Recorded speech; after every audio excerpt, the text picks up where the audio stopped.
My father-in-law had expressed a desire to sample how young people entertain themselves these days, so I invited him to my wife's trendy and sophisticated cocktail bar for a leisurely drink.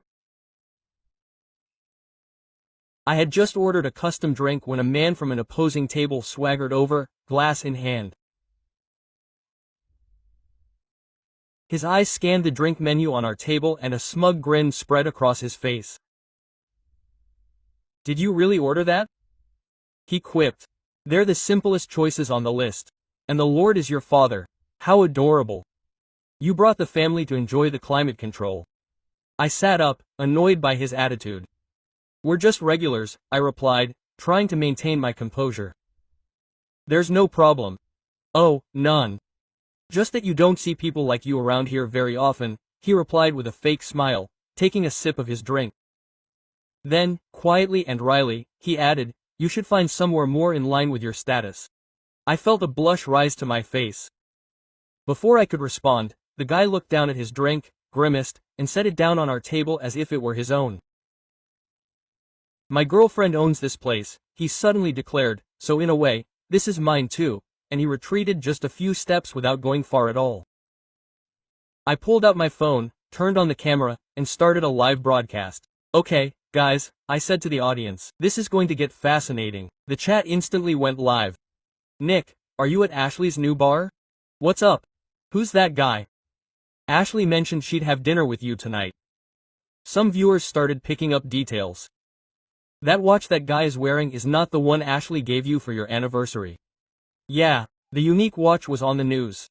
Why is he wearing it?" The man sensed he was being watched. He raised his wrist, showing off the watch with a serene smile. "So you're the husband," he said in a casual but curt tone. Now it all adds up." "Excuse me," he inquired, frowning. "This watch," he explained, turning it over in his fingers. "It was a gift, an emblem, but not for you. Let's just say that some people have the title but not the affection." My father-in-law frowned, identifying it too. "That watch is exclusive," he murmured under his breath. "Ashley asked me to help her order it." I felt a knot in my stomach. "Guys," I said to the camera, "let me introduce my wife's supposed true love. According to him, I'm just an ornament." The chat exploded. "You look expensive. Ashley needs to clear this up. That guy is an imposter. He thinks he can come and humiliate me in public." The man shrugged and looked toward the bar. "Let's not be dramatic. We all know how this works. Appearances hold up, but affection goes another way." Then he motioned to the security guards. "Could you escort them out, please? This is starting to bother the customers." The security guards approached, but one stopped when he saw the phone in my hand. "It's streaming," he whispered to his colleague. "There are over 20,000 people watching." "That's right," I said. "And if anyone touches me, it will be recorded in real time." This scene is being watched all over the country. The atmosphere became charged. No one moved. The guy, irritated by the inaction, took out his phone and called someone. He put it on speakerphone. Ashley said in a suddenly syrupy voice, "There's trouble at your bar. Your husband is here." "What?" Ashley's voice immediately became serious. "I warned you not to cause a scene. I'm busy." "He made me uncomfortable," he replied plaintively. "He started a live broadcast. I think he wants to make fun of me." Ashley sighed on the other end. "Stay still. I'm on my way. Don't do anything else. Don't touch him." And he hung up. My father-in-law looked at me with a serious expression. "Nick, there are matters that are resolved face to face." "I know," I replied. "But at least today everyone will see the reality." The man smiled as if nothing bothered him. "Ashley arrives," he announced. "How exciting. She must be wearing her best smile for me." I forced myself to inhale deeply. The phone was still recording. "Friends," I told the audience, "what happens now will clarify who we are in this story."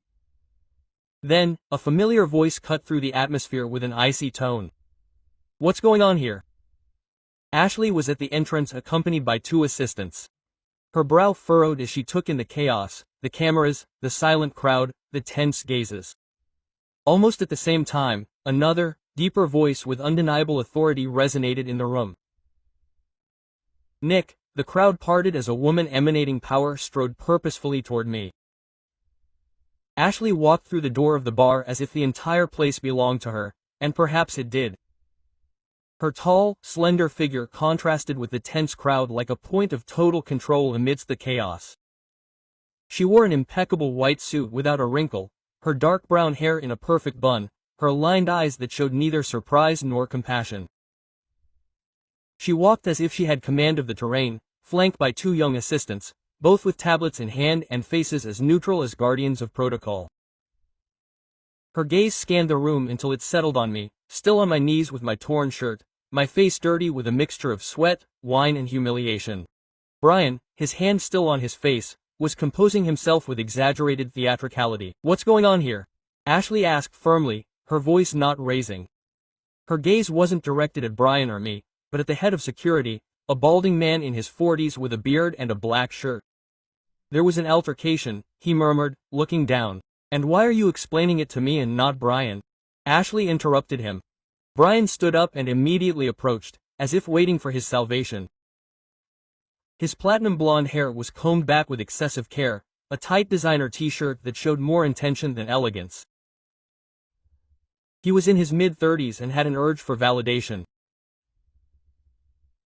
"My love," this man started recording me live, he verbally assaulted me, exposed private matters. He wanted to cause a scene, they had to stop him.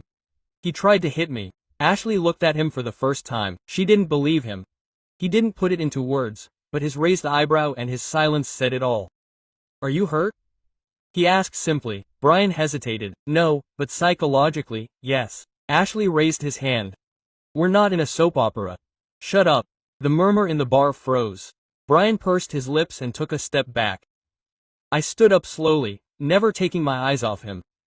"You care more about him than your own husband," I said, not containing the anger that was boiling underneath. Ashley glared at me, a clinical look, as if assessing damages in an executive meeting. "Nick," she finally said, "you shouldn't be here. This isn't for you." "I'm your husband," I replied. "And this place was built in part with my support. Don't look at me like I'm an intruder." A firm voice cut through the air before Ashley could answer. "Excuse me." A middle-aged woman, perhaps 45, light brown skin, short black hair like someone who has no time for vanities. She entered with a purposeful stride. She was dressed in a feminine dark suit, discreet but expensive. In her hand, a thin leather folder. Her eyes were cold, attentive, like those of a lawyer accustomed to dissecting contracts with precision. "Nick, I'm Clara Duarte. I represent the legal interests of one of the parties in this situation. I'm here at your request." Ashley frowned. "What the hell is this, Nick?" Clara didn't flinch. "This is a legal notice. You have been informed that a civil investigation has been opened for misuse of marital property and unauthorized transfer of joint assets, including this bar." The entire room fell silent. Ashley blinked slowly. "You dare bring lawyers in here?" "I bring truth," I replied. "And public." Clara opened her folder and pulled out a copy of a contract with Ashley's visible signature. "You transferred part of this establishment to a shell company and that company was funded in part with marital funds. Therefore, this bar also belongs to your husband and he has every right to be here." Ashley's eyes burned. "This is a spectacle now, a circus." "No," Clara said, stepping closer. "This is a divorce in progress and everything said here today is being recorded." The live feed was still active. Comments were piling up. Impressive speed. Ashley looked around. For the first time she seemed out of control, not from shouting, but from not saying anything. "We'll resolve this in private," she said at last. "The audience deserves answers too," I replied. "Sure, we can talk in private." Ashley looked at me like I was a stranger. "Tomorrow, 8 a.m. at the office." She just turned and walked out. Brian followed her hesitantly, like a dog afraid of a kick, but Clara blocked him by stepping in front. "Guest." Brian stood there, humiliated. His face lost its arrogant air. The audience in the chat laughed. He turned and left with his tail between his legs. Clara turned to me and handed me a handkerchief. "This was just the beginning, but you made something key tonight, Nick. Your position." I smiled sadly. "Now all that remains is to see if I still have a life to rebuild." The echo of Ashley's heels had died away, but the tension lingered in the air like a taut rope about to snap. The entire bar whispered in hushed tones and my camera, the phone, still on, captured every second of that uncomfortable silence. Clara gestured discreetly for me to put the device down. Enough exposure today, she whispered. They've already observed the essentials. I nodded as I cautiously settled down. My shoulder still throbbed, a dull ache that evoked the messy night. My father-in-law advanced with deliberate steps, adjusting his jacket, soaked through. Despite his exhaustion, he kept his eyes up, as if nothing could shake his pride. "Son," she murmured, placing a hand on my shoulder. "When the masks fall off, reality emerges, and sometimes more than any blow." I couldn't help but smile bitterly. Too many masks fell today. Clara examined some papers in silence, absorbed. In the light of the bar I was able to see her more clearly. Dark hair with subtle silver strands, a determined but exhausted face, dark circles under her eyes of someone who rested little and worked too much. There was something maternal and threatening about her at the same time, like a commander who never lost a fight, but who carried hidden wounds. "Allie won't wait until tomorrow," she said suddenly without looking up. "She's used to dominating the story. She'll pull her strings tonight. We have to anticipate it." "And how do you confront someone like that?" I asked. Clara raised her eyes shrewdly, not angrily. She pulled out a large folder and slid it toward me. Quote, "These are the financial statements for the bar, not complete, but enough to show transfers from your own account to the firm saw." "Do you know what that is?" I shook my head. "I've never heard of that name." "It's the company listed as owning the bar and its formal manager is Brian McNilly." A shiver ran down my spine. "What does it mean that Ashley gave him a share of the business?" Clara nodded. "That's how it seems, or at least she camouflaged it that way, but there's a catch." There was. A change in the registry 2 weeks ago. A new minority partner was brought in with a different last name. Quote, "B-net, your last name, right?" I muttered, bewildered.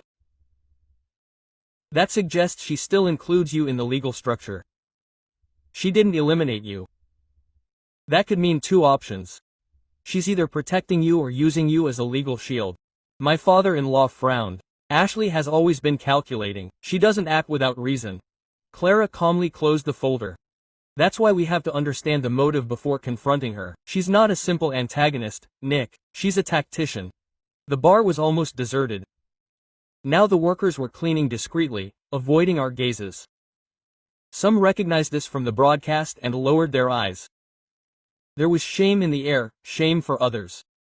Suddenly, a tall young man with wavy hair and light skin approached. He couldn't have been older than 22. "Excuse me," he said uneasily. "I work in accounting here and I witnessed what happened." Clara scrutinized him carefully. "What's your name?" Diego swallowed. "I just want to mention that Brian used to visit long before the bar opened. He gave instructions, signed invoices, and sometimes he would come with Ashley, but she didn't seem comfortable. They would always end up arguing in whispers." "They would argue?" I asked, surprised. "Yes, he would intimidate her into revealing everything. I don't know what that implied, but she would end up paying something or signing documents." Clara slowly got up. "Diego, I need you to come to my office tomorrow. This is crucial. What you observed could help clarify more than you think." The boy nodded, relieved to be seen, and left.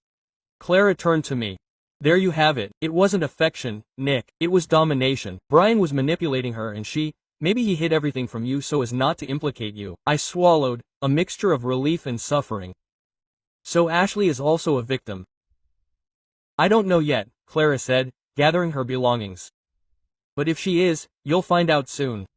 And if not, so be it." We left the bar as a group. The night air hit my cool, damp face. The buzz of the city mingled with the alerts on my phone, vibrating incessantly. Thousands of messages, calls, headlines, all seeking my version, but for the first time I was in no hurry to talk. Clara pulled up next to a shiny black car with tinted windows. "I'll pick you up tomorrow at 7:30. Don't be late." "Ashley won't." Before getting in, she looked at me intently. "One more thing, Nick, don't underestimate her. She handles silence better than you do words, but every woman of steel has a crack, you just have to find it." The vehicle drove off, leaving a trail of the scent of fresh leather. I stood there under the yellow light of a streetlight, the echo of her words resonating, a crack. I looked at my reflection in the bar's window. He wasn't the humiliated man he had been before. He was someone who had stared into the depths of the abyss and was ready to return with his head held high. Quote, "Tomorrow," I murmured. Was she the one who should answer? Ashley's office was on the top floor of a glass and metal building in the financial district. When I arrived, I felt the very air weighed differently. Clara accompanied me, impeccable in her dark blue suit, a subtle citrus scent accompanying each firm step. At 7:30, we were in front of the armored door with the minimalist emblem of the company, a beloved one on a black background. "Remember," Clara said before pressing the doorbell. "You don't come to demand clarification, you come to listen, to observe.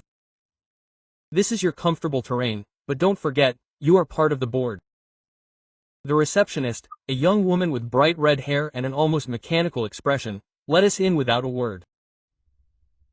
The office was spacious, with panoramic views of the city, designer furniture, an abstract sculpture of twisted iron in the background, and total silence. Ashley's back was turned, gazing out the window. She was wearing a simple but impressive pearl gray dress, her hair pulled back in a low ponytail.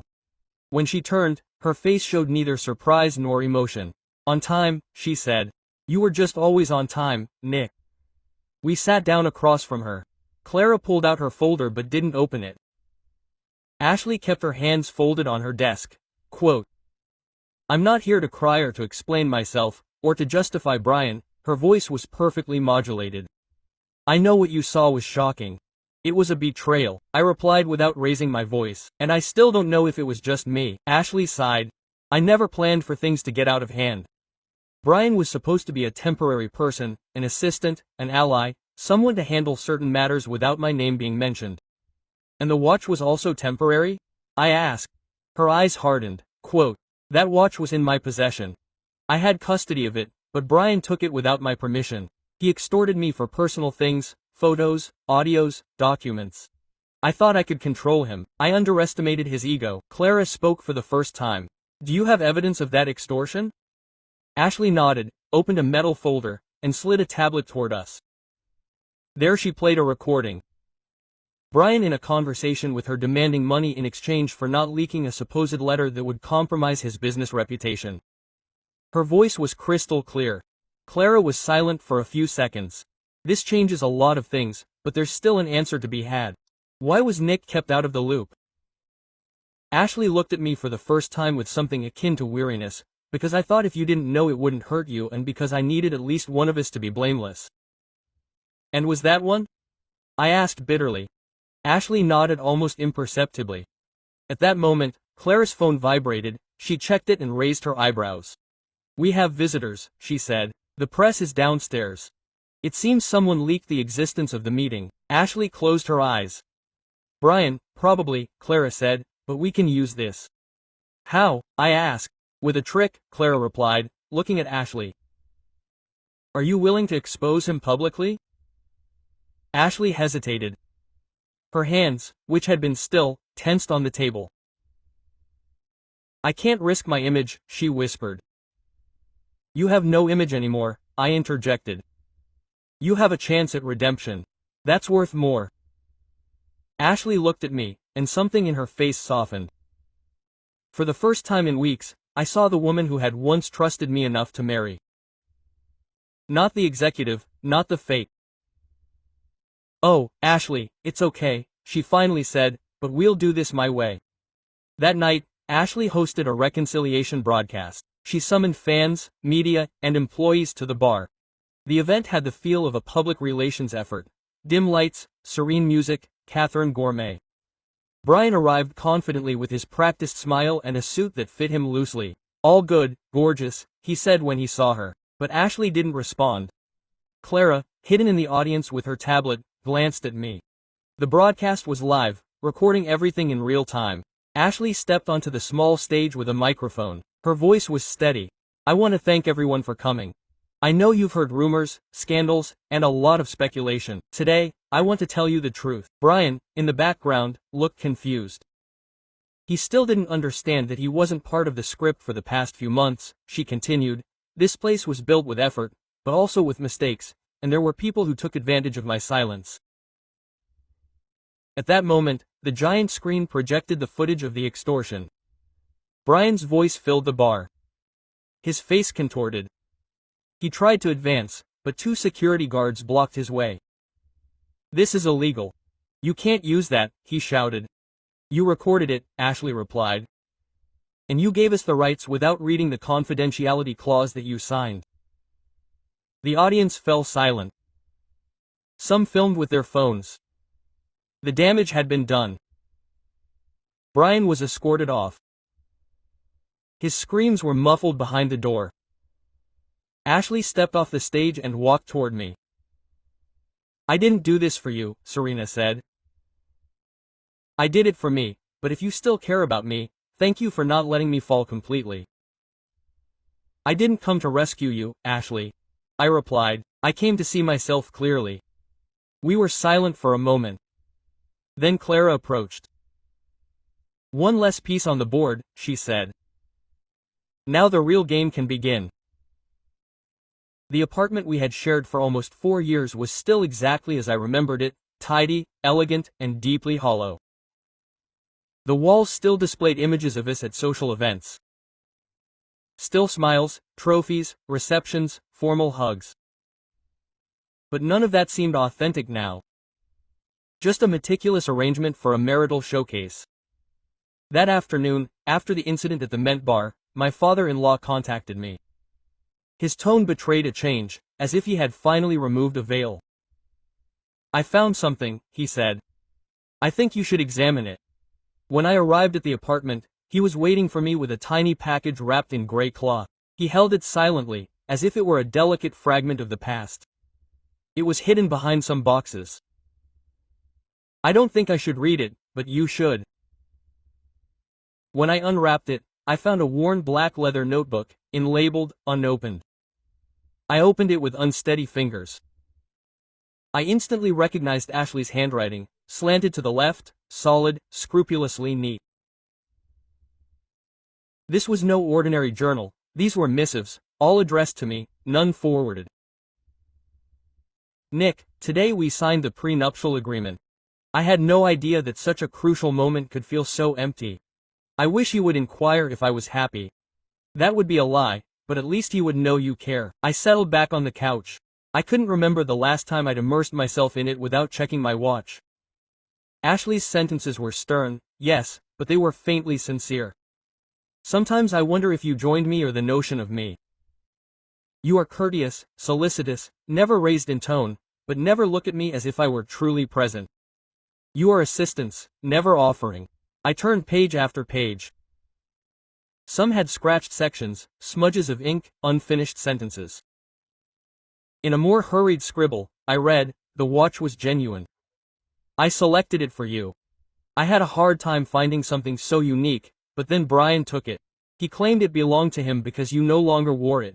I didn't stop him, it was pusillanimity." I put my hand to my overwhelmed face. The words didn't just portray a disoriented woman, they portrayed someone clamoring in silence while I, with my orderly serenity, pretended that all was well. "I thought Brian would restore the disorder you denied me. But disorder is not affection, it is only devastation with brilliance."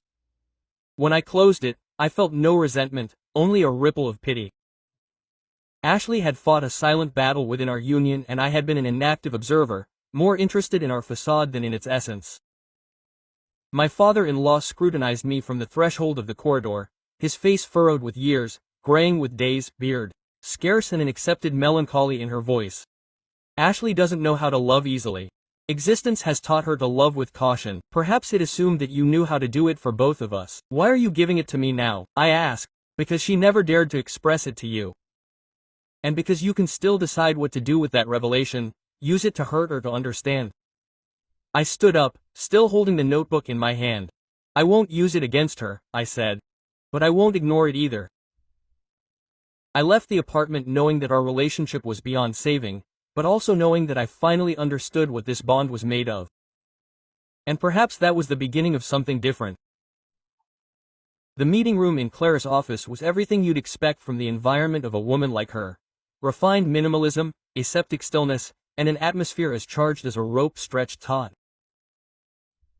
Clara was reviewing a dossier covered in red labels. I positioned myself on the opposite side of the table, my mind still revolving around Clara's diary. Mino de Cintos.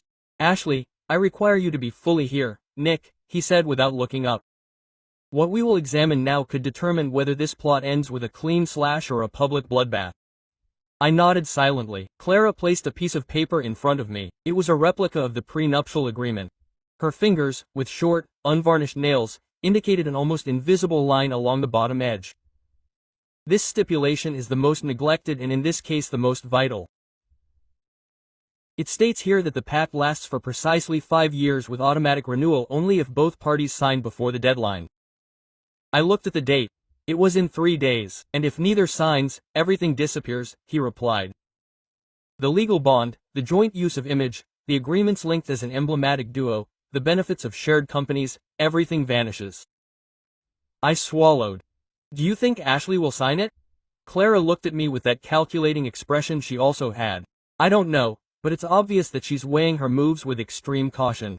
If she chooses not to extend, it's because she already has a substitute scheme. If she chooses to sign, it may be because she still believes that you favor her closer than farther away. I leaned towards the paper. And what should I do? Take charge. The only thing worse than being deceived is being manipulated a second time. Clara pulled out another group of documents. This time they were bank statements. We detected transfers from your own accounts to a firm called A, used to pay for much of the work on the bar. But here's the serious part. Someone used your digital seal to validate contracts in your name. Dates coincide with days when you were out of the country. My belly contracted. Ashley possessed it. She requested it from me just before a trip. She claimed it was for insurance paperwork for the apartment. Clara nodded slowly. That, Nick, is her seed. In legal terms, you can accuse her. And you're going to suggest that still doesn't benefit us. If this is now, she could become a public victim. And you, the one taking advantage. What I suggest is simple. We call a meeting with her lawyers, we show what we know and propose a settlement. What kind of settlement? You abdicate from extending the public alliance. She signs the restitution of the seized assets with your digital seal and both come out legally unblemished. But she cedes something else, narrative control. I remained silent, absorbing it. For years Ashley had dominated every story about us.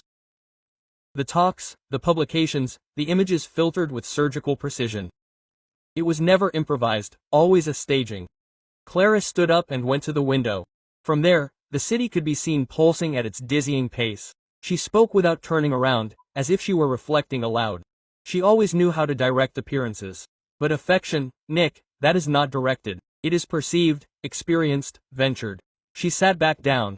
You still care, yes, but not like you used to. Now I care about how you treat an injury that is about to heal. It hurt, but I learned not to irritate it. Clara handed me a pen. So, get ready. Tomorrow we will meet with your delegates. This time not to listen, but to resolve. That night I returned to my new apartment.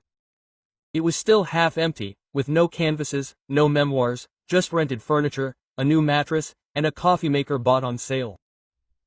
I sat down with the dossier in my hands, the city lights flickering behind the glass. I took an old photo. Ashley, me, and Nala, surrounded by reporters, we were smiling as if the world belonged to us. On the back, a note in her handwriting. Sometimes the staged feels truer than the experienced. I read it over and over again. Yes, Ashley, the staged was impeccable, but I no longer wish to exist pretending. It was Clara who called me early that morning. Her tone, usually calm and precise, had a different, almost jubilant tone. Nick, she said without preamble, open Twitter or rather search for Brian McNeely. I didn't even manage to get dressed. With the cup of coffee still warm in the hand, I positioned myself in front of the laptop, typed in his name and saw it. Brian was viral, but not because of his alleged business alliances or gossip about his relationship with Ashley.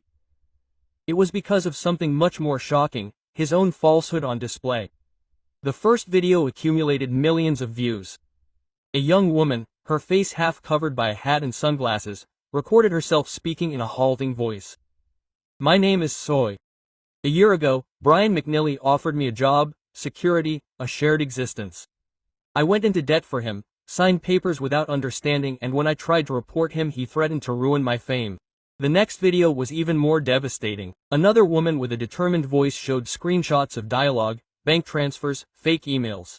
Brian had not only used her name in illusory pacts, he had also stolen funds from her. And then more emerged, one after another, a tapestry of women with varied accents, ages and backgrounds. They all had something in common. They had been manipulated by Brian with a poisonous mix of attractiveness, oaths and emotional blackmail. Clara called me again. It doesn't come from a single source. It's multiple, and there's evidence. This guy is finished. I leaned back in my chair. My whole body vibrated, not from fear, but from an anger that merged with relief. Ashley knew this. Not everything, Clara replied, but she knew enough. That's why she partly let him go. Not out of affection, Nick, out of fear. Brian had her tied by ego and now the noose has slipped. He could be arrested. There are already lawyers acting. Several of the cases could end in criminal proceedings. Yours could also be added to the lot. I got up and looked out the window. The metropolis was still the same. Vehicles, people hurrying, a leaden sky. But something inside me had changed. I don't want him to be captured because of me. I want every woman he ruined to have a chance to express herself. I want him to hear it all, from every voice in every language. That's happening, Clara said almost with satisfaction. And you don't need to do anything more than hold on, solid. Your public image has improved since the night at the bar. The public is behind you and Ashley is speechless. Maybe it's tactical, maybe it's remorse, but I don't think she's trying to protect him right now. The weight of her connection to him could sink her too.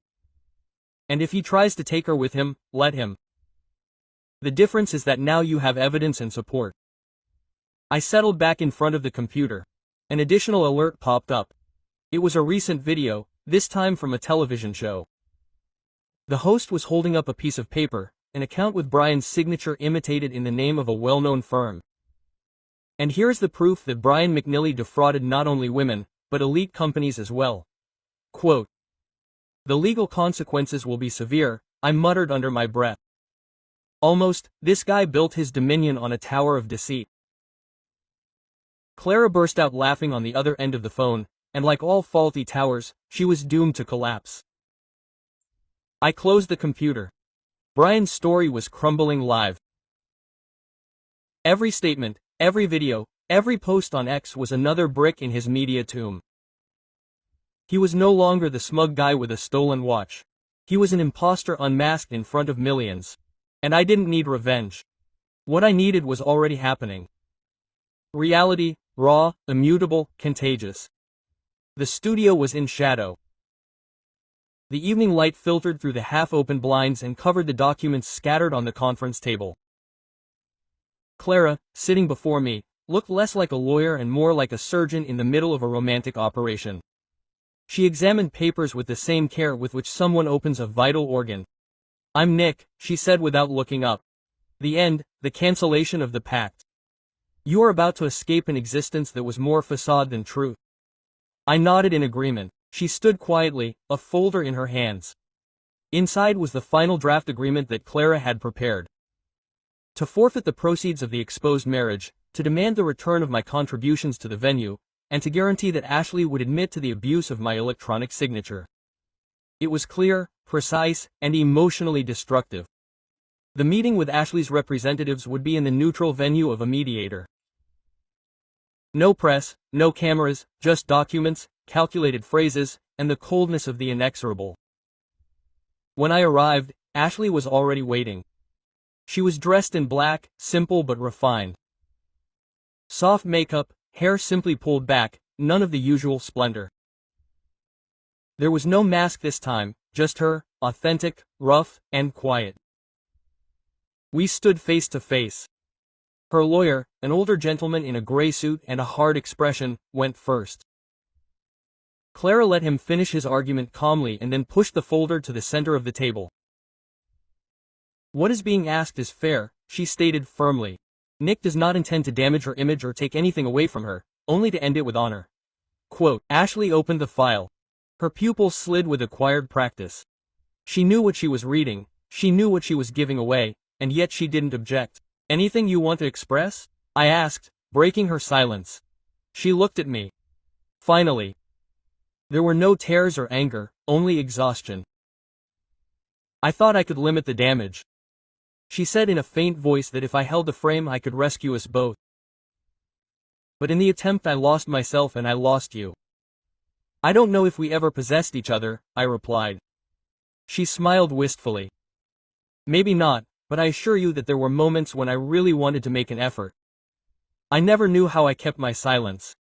There were so many words I could utter, so many accumulated complaints, but they no longer weighed, they were worthless. Ashley signed. The lawyers did their part.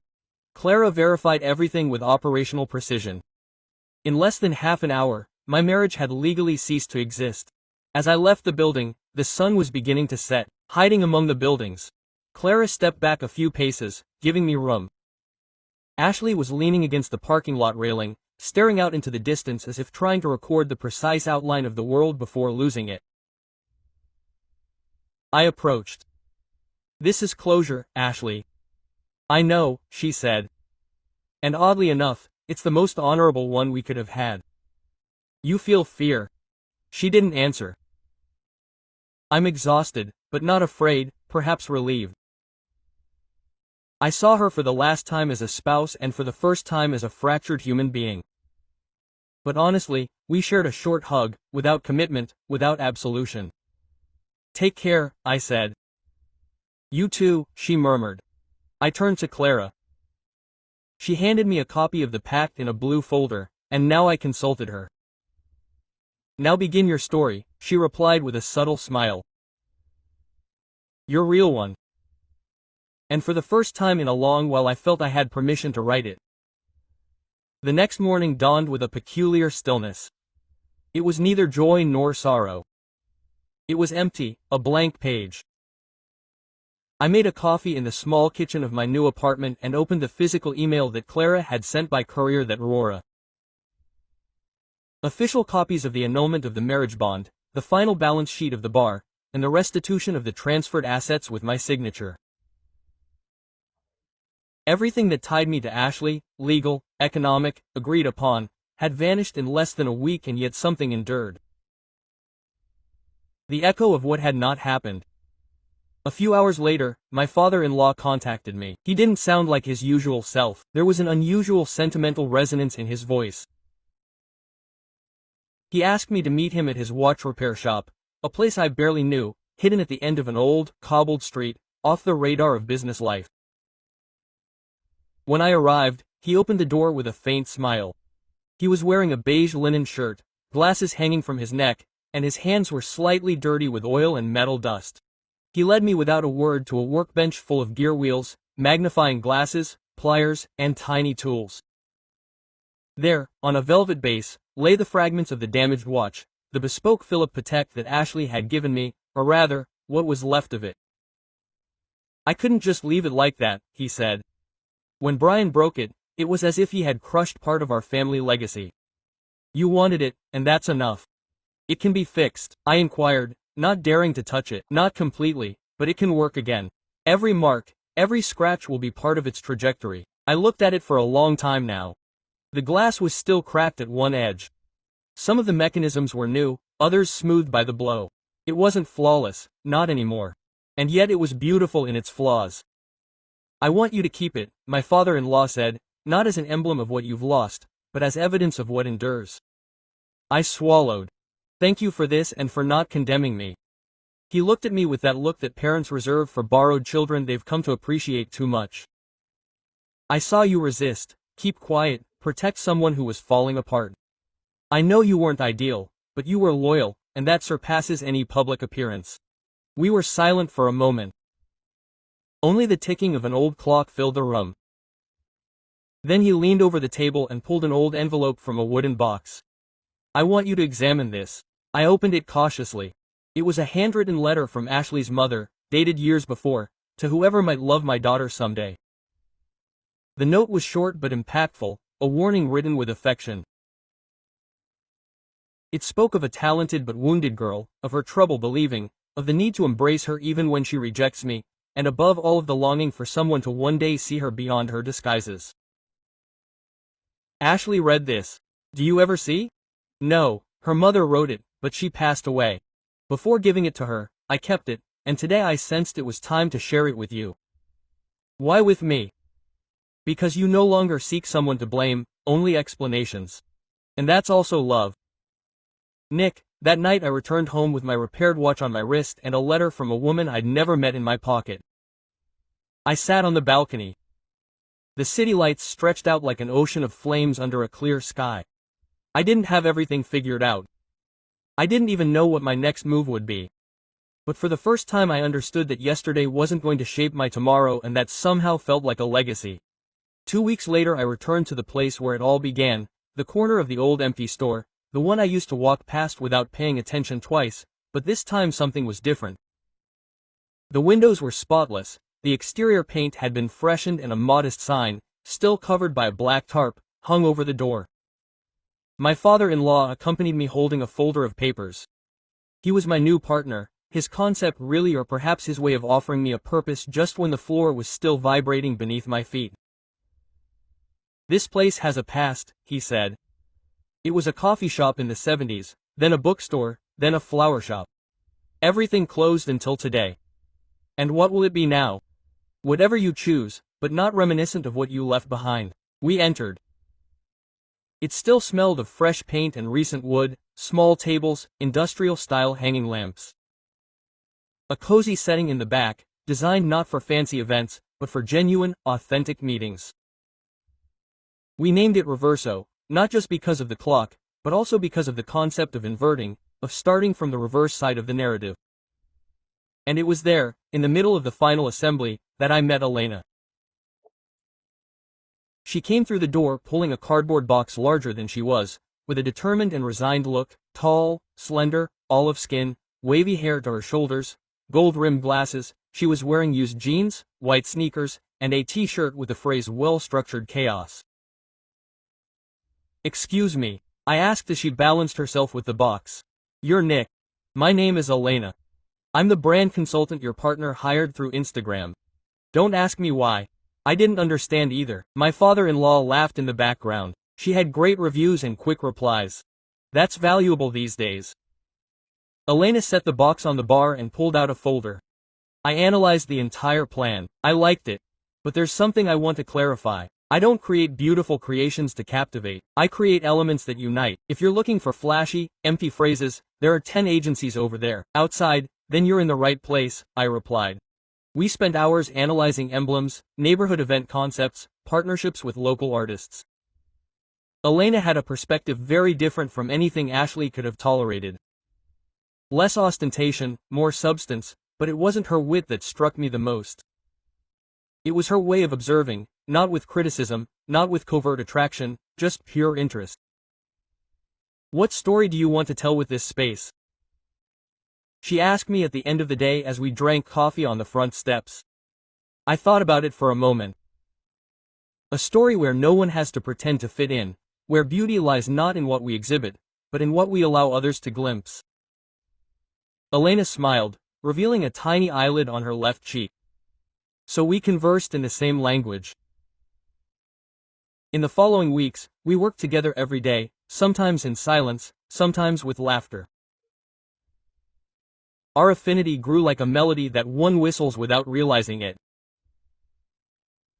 Naturally, without forcing, there were no oaths or strategies of dominance, only consideration, genuine attraction, and that disarmed me more than any furtive kiss.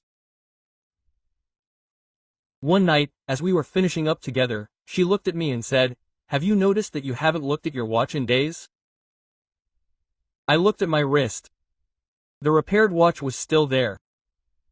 Not flawless, but there, a witness to my yesterday and now also to my today. Maybe because I am finally in the present moment, I replied. Elena said nothing more, she just smiled and activated the lights on the sign for the first time. The beginning of the right side of the story was reversed. It was opening night. The dim lights in the room cast golden reflections on the exposed brick walls. An acoustic quartet played live jazz from the modest platform in the back. The tables were occupied but not crowded. The atmosphere was as we imagined it, intimate, genuine, without costumes. My father-in-law moved among the visitors like an old-time host, bowing and remembering names. Elena was arranging a plant by the entrance, as if each leaf had to be at just the right angle. I was behind the counter, preparing the first cocktail of the night with my own hands. Existence, I reflected, felt like my own again, not seated, not retouched. And then I recognized her. Ashley was dressed in beige, without makeup, her hair simply tied back, alone, without assistance, without glasses. She held a small envelope in her hand. She regarded me with a fusion of wonder and resolve, as if she weren't entirely convinced she'd made the right choice when she arrived. She made no fuss, made no demands, walked straight up to me and held out the envelope. "This must be with you." I nodded without touching her yet. "I didn't come to request anything," she added. Just to wrap things up properly, I took the envelope and opened it. Inside, meticulously wrapped in rice paper, was the watch. My watch, the real one, fully restored. "I didn't know if you wanted it," she said. "But it's not mine anymore. You never took it from me, Ashley." I replied calmly. "I took it from myself by allowing others to shout louder than we did." She lowered her eyes. "I'm glad you found what you needed. This place feels real." "It does," I replied. She was silent for a moment, then in a barely audible voice, "I never learned how to be real. Thank you for not hating me. Thank you for coming," I said.